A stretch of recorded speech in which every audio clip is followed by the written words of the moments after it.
Why, hello, my friends. How are you? I'm so glad that you are here.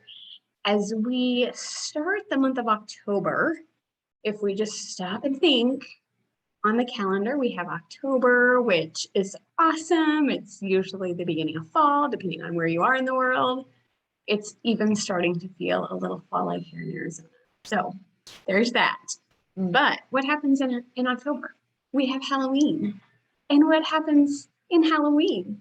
We dress our children up. We take them door to door in the neighborhood if you trick or treat.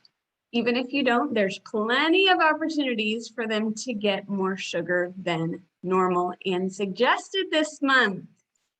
So if you just stop and think about it, it's so interesting that we are taking our children door to door for poison.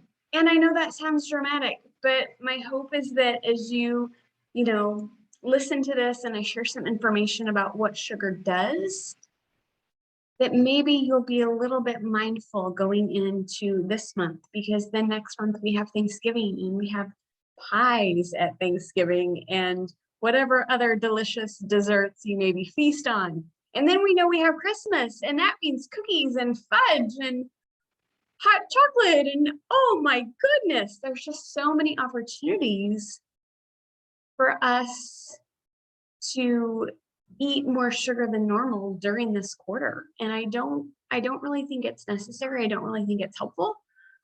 So again, my hope is that as I dive into this and I share some information with you, that you will have a different mindset and a different approach going into the next few months. So I am referencing my notes if you're watching this on YouTube and I'm not looking at you, that's why. So sugar is incredibly destructive. I think a lot of times we associate it with weight. And yes, there absolutely is a connection between sugar and weight. There's also a connection between sugar and oral health, right? Like our cavities, that sort of thing.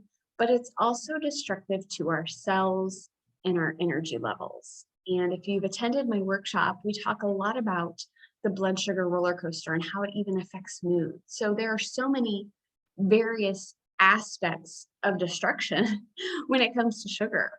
And I really desire for you to get to the root of why you're reaching for the sugar. This isn't a mask and distract, but we're going to address the root issue so that you can truly be free from the cravings and you can feel like sugar isn't controlling you, because I was very much controlled by sugar. If I had a good day, I would celebrate with sugar. It was a great reason to have ice cream. If I had a bad day, it was a great reason to drown my sorrows in cookies in the pantry. So I know what that's like, but I'm really here to help you in the madness so that you can increase your energy and meet your goals. So let's talk a little bit about sugar, what it does. It leads to sickness. It impacts the immune system. And I would think right now, with everything going on in the world, that we would be extremely concerned about keeping our immune system healthy and ready to go, right?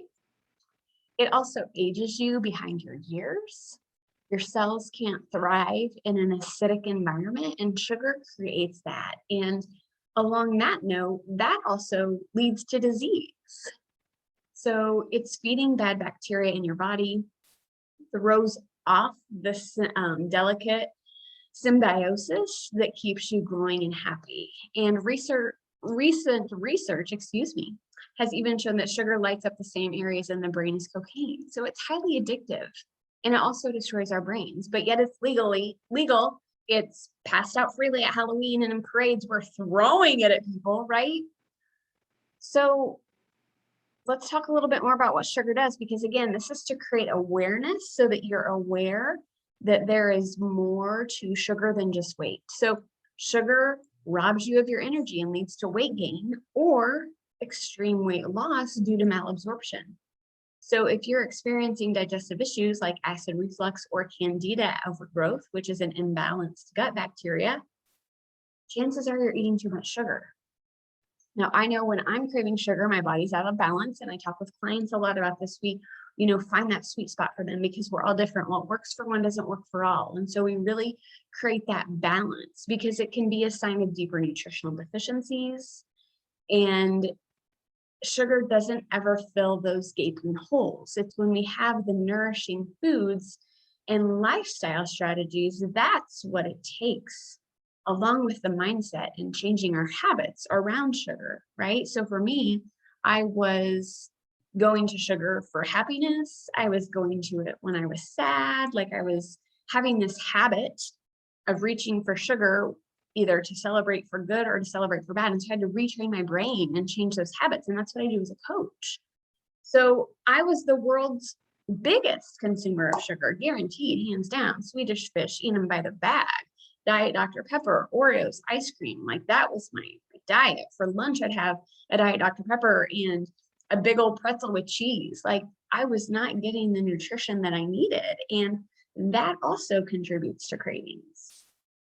So when we look at what sugar does to our blood sugar and how it impacts our mood, that's really, I think, where it shows up a lot in children today, especially, so many kids are diagnosed with ADD or ADHD. And maybe if we would just cut back the sugar in their diet, that could change things. Huge connection between food and mood, my friends. Huge connection between food and behavior. I've lived it. I've lived it all. That's why I'm here. That's why I do what I do. And sugar is a toxin. Let's just be real honest. Too much glucose in the blood leads to digestive issues, blood sugar imbalances. That's what impacts our mood, fatigue, and even diabetes. And it also causes inflammation, which again leads to disease. And so hopefully I've shown you like just some reasons why sugar is beyond weight, why it matters to so much of our mental, emotional, and physical health. And when you're not consuming sugar and it's not depleting your body, you may have glowing skin, you may have less bloat, you may have better sleep, you may have an improved sex drive, you may have lessening bags under the eyes. That's oftentimes due to an intolerance. I think a lot of times we think it's fatigue and we try to cover it up with women with concealer or makeup. But a lot of times those dark bags under your eyes are symbolic of a food intolerance. Back to sugar. You'll have stabilized blood sugar, which means fewer cravings. You may have weight loss and you may have less cellulite because of less toxins in the body. So if you are ready to get started and you want to really break free from sugar, this is an opportunity for you to join us. I do have a freebie that goes with this podcast episode. I'll put a link in the comments below. It's called How to Kick Your Sugar Cravings to the Curb.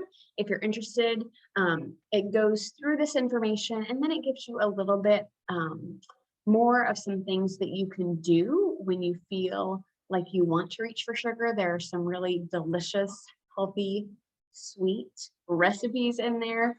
And if you're really ready to ditch the sugar cravings for good, this is an invitation for you to join me in my Breaking Free from Sugar program. So I hope to see you there. If you have any questions, let me know. Be sure to grab the guide on how to kick sugar cravings to the curb. And again, the whole point of this was just to create mindfulness for you and awareness of the impact that sugar has on more than just weight. And I hope that I have accomplished that. So I'll see you next week. Bye for now.